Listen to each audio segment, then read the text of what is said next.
Hebreus capítulo 11 nos traz o que nós chamamos de galeria da fé. E a Bíblia nos ensina que todos nós, na verdade, temos uma medida de fé. Romanos capítulo 12, verso de número 3, ele diz isso, que Deus nos deu uma medida de fé. E também a Bíblia diz que o justo viverá pela fé. Ou seja, justo não é aquele que é perfeito, justo é aquele que é justificado por Jesus. Ou seja, todo crente deve viver pela fé. É o que a gente vê em Romanos 1,17, em Abacuque 2,4, em Hebreus 10,38, enfim. Então, em Hebreus 11, ele vai trazer a galeria daqueles que viveram pela fé, que viveram essa experiência de fé com Deus, viveram pela graça, viveram pela fé no Senhor. E eles viveram isso antes da revelação da graça em Cristo Jesus. Cada um deles tinha um nível de revelação e eles corresponderam. Independente da época em que eles viveram, da circunstância em que viveram, eles experimentaram algo sobrenatural porque simplesmente creram em Deus. E não foi algo automático para eles, foi um processo na vida de cada um. Foi um andar com Deus, um aprendizado com Deus. Uma frase que eu já ouvi há muito tempo, e isso tem sido também um norte para mim, é que Deus não tem filhos prediletos. Então Deus não escolheu alguns para Ele dar coisas melhores para essas pessoas e outros Ele abandonou para que vivam de qualquer jeito. Na verdade, Deus não tem filhos prediletos e Ele tem o melhor para todos os seus filhos. Então, quando nós olhamos para Hebreus 11, a pergunta é: como é que cada um deles alcançou aquele status, aquele nível de fé, de andar com Deus? Então eu quero olhar para alguns deles, não todos porque são muitos, mas vamos observar alguns desses personagens e por que eles estão na galeria da fé. O primeiro deles que aparece é Abel. E Hebreus 11 diz que Abel ofereceu um sacrifício superior ao de Caim, ou seja, a oferta de Abel perante o Senhor era superior. Por quê? Então nós vamos olhar para a Bíblia e vamos descobrir, por exemplo, lá em 1 João, no capítulo 3, verso 12, que Caim, ele tinha um coração maligno, um coração inclinado para o pecado, diferente de Abel. Lá na carta de Judas, no verso de número 11, nós vamos ver que Caim era ganancioso, diferente de Abel. Então, por isso, a sua oferta foi mais elevada, agradável a Deus, porque ele ofereceu o seu melhor para Deus, não com um coração dividido. O seu coração de fato buscava ao Senhor, por isso ele dava o melhor para Deus. O outro personagem que a gente encontra ali é Enoque, né? Enoque andou com Deus e foi arrebatado, né? Mas antes de ser arrebatado, Enoque foi aprovado por Deus, é o que está ali escrito, não é? Agora, como é que Enoque agradou a Deus? Lá em Gênesis capítulo 5, os versos 18 até o 24, diz que Enoque iniciou a sua caminhada com Deus aos 65 anos. Ou seja, ele já tinha uma caminhada de vida, estava já com 65 anos, quando ele teve esse discernimento, quando o seu coração se abriu para Deus e ele começou a andar com Deus. Na carta de Judas, no verso 14, diz que ele era um profeta. Então, quando vemos que Enoque era um profeta, às vezes a gente pode pensar, ele foi arrebatado por Deus porque ele era um profeta. Mas o que agradou a Deus não foi o ministério de Enoque, foi o andar com Deus. Lembre-se sempre disso, a fome de Deus, o andar com Deus, o desejo de estar com Deus.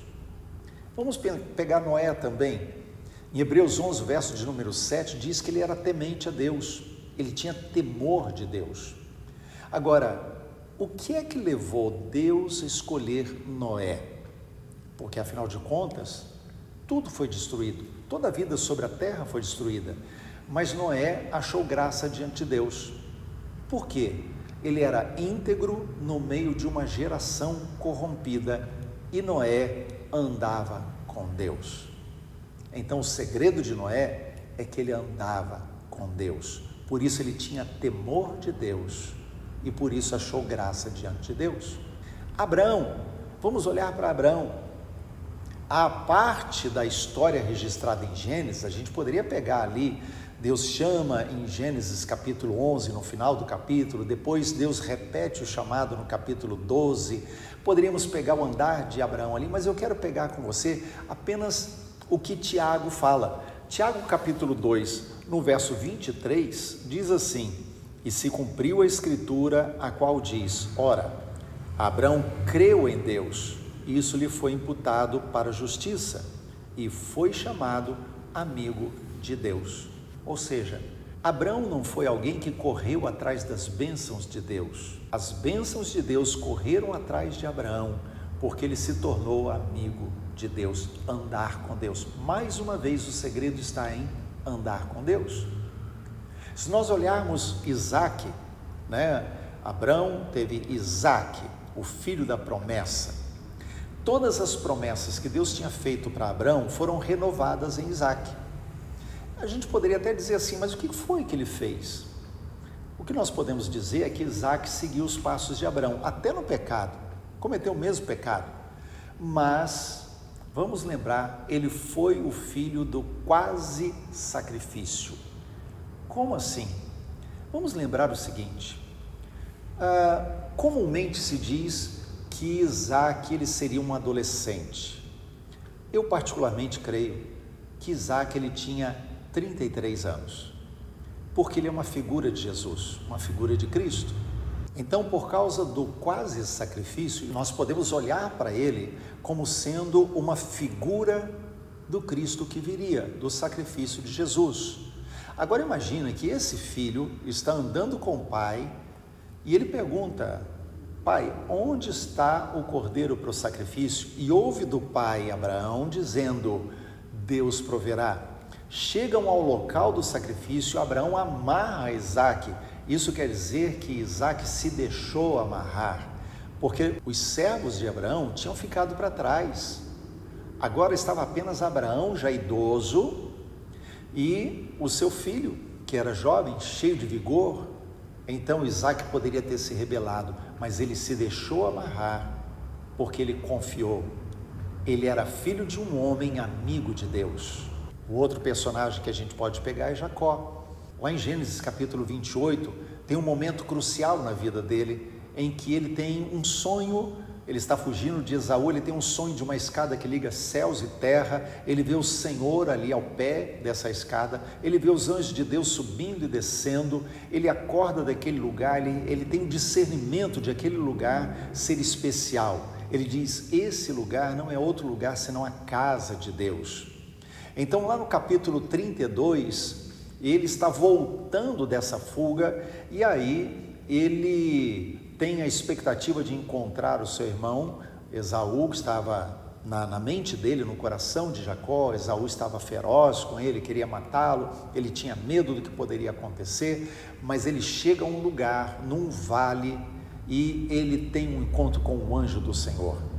Então, quando ele está ali em Peniel, ele foi capturado por Deus, o seu coração foi quebrantado.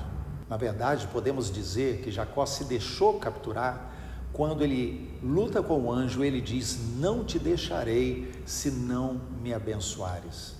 É a determinação de alguém que não queria perder aquela oportunidade. Qual oportunidade?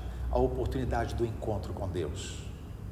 Agora, se olharmos esses e outros que tem ali em Hebreus 11, nós vamos ver que nenhum deles era perfeito. Cada um, à sua maneira, corajosamente se aproximou de Deus e decidiu andar com Deus. Por isso, lá em Hebreus, capítulo 11, verso 6, ele diz, de fato, sem fé é impossível agradar a Deus, porquanto é necessário que aquele que se aproxima de Deus creia que Ele existe e que se torna galardoador dos que o buscam.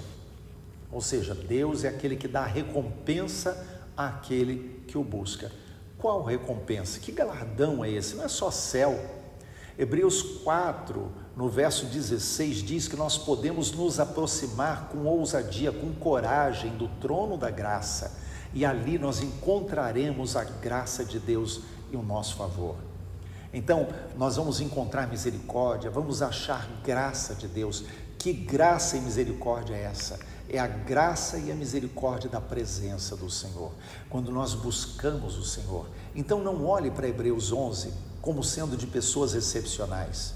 Olhe para Hebreus 11 como sendo a galeria de pessoas que simplesmente decidiram andar com Deus.